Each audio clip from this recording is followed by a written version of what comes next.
Station में खड़े दिल वाली जमुरिया जान मारे। टेशन में खड़े दिल वाली जमुरिया जान मारे।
कंवरधा झन करबे तेरी वो तोला लस्सी मैं पिया हूँ।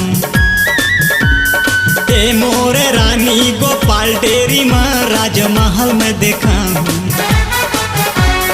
आबे कंवरधा झन करबे तेरी वो तोला लस्सी मैं पिया हूँ। ए संगवारी गोपाल डेरी में राजमहल में घुमा हूँ। रायपुर नाका दर्री पारा घुमाता बेवो। रायपुर नाका दर्री पारा घुमाता बेवो। बड़े भैया के हवे दुकान सरला डेरी फार्म। बड़े भैया के हवे दुकान सरला डेरी फार्म।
अंग माँ छागे नशा दीवानी जान मारे वो। अंग माँ छागे नशा दीवानी जान मारे वो।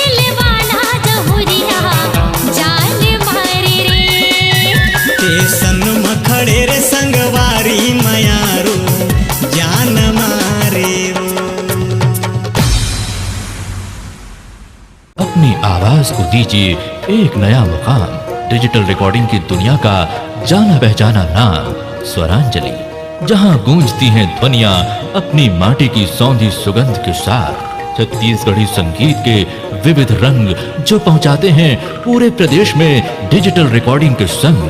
स्वरांजलि स्टूडियो, नेमीचंद गली नंबर 2, गंजपारा, रायपुर।